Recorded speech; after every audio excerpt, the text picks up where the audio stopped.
I recently did a video about the Malfoy family and the issues that their family have and their entire history. Now, during that video, I mentioned the Sacred 28. So let's have a look into actually who these people were. So the Sacred 28 were, according to the author of the Pure Blood Directory, which people believe was written by Cantankerous Knott, these were the 28 British families that were still truly pure blood by the 1930s. Now, the names of the Sacred 28 include Weasley, Longbottom, Malfoy and Black, just to name a few that we recognise. Interestingly, the Ollivander family is considered one of the Sacred 28, despite Garrick Ollivander's mother being Muggle-born prior to the book's publication. It's possible, however, that the author of the directory wasn't aware of this, or it was overlooked for reasons unknown. The Potter family was also excluded from this list because Potter is a common surname. Henry Potter also took an outspoken pro-Muggle view during his time in the Wizengamot. This was despite Doria Black marrying Charles Potter and not being disowned, which would almost certainly indicate that the family had no known Muggle ancestors or relatives, and also James Potter was a pureblood. One possible theory indicates that the author of the directory considered the Potters and other pureblood families, such as the Princes, the Crabs, the Goyles, the Moody's and the Browns, to have some account of Muggle ancestry. Some families, most famously the Weasley family, spoke out against the list in spite of their inclusion, declaring that they certainly had Muggle ancestry and they weren't ashamed of it.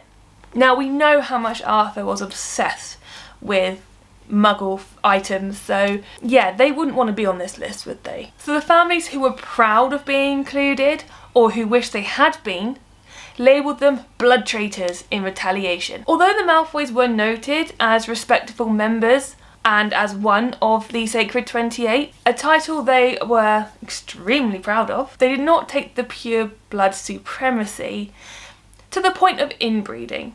They were willing to marry half-bloods, many who you can see in their family tree, but they weren't willing to marry each other to keep the line pure. As they had no Muggles or Muggle-borns in their family tree, they were still a pure-blood family, just not as fanatic as the Blacks, Gaunts and the Strangers, whose members did not marry half-bloods, Muggles or Muggle-borns. The Crouch and Gaunt families were extinct, the former entirely, the latter in the direct line. Bartmus Crouch Jr. killed his own father and was later kissed by a Dementor, according to Dumbledore.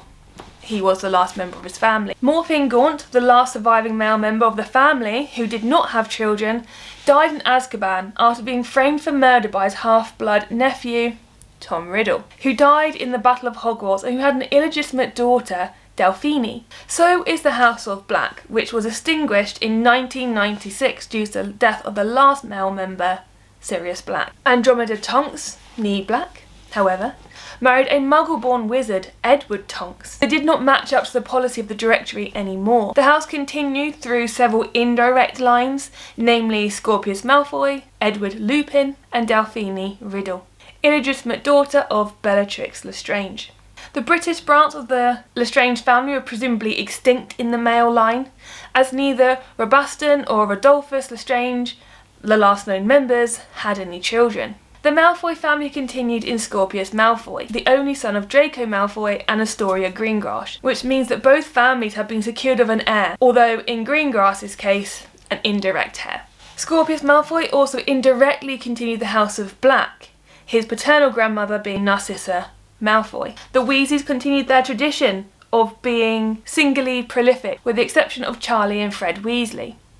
The latter died during the Battle of Hogwarts, as we know. All the children of Arthur and Molly Weasley married and had children of their own. They did, however, break the rules of the Pure Blood Directory when Ron married Hermione, who we know was a Muggle-born. Neville Longbottom married Hannah Abbott, another member of the Sacred 28, but as of 2014 they hadn't had any children. However, Abbott once stated that she was half-blood, meaning that one of her ancestors married a Muggle or a Muggle-born, and that the family was therefore excluded from the directory. So if Hannah and Neville did have any children, they would likely no longer be pure blood anyway, and again, they wouldn't be in the directory. So that is actually, in a nutshell, the Sacred 28.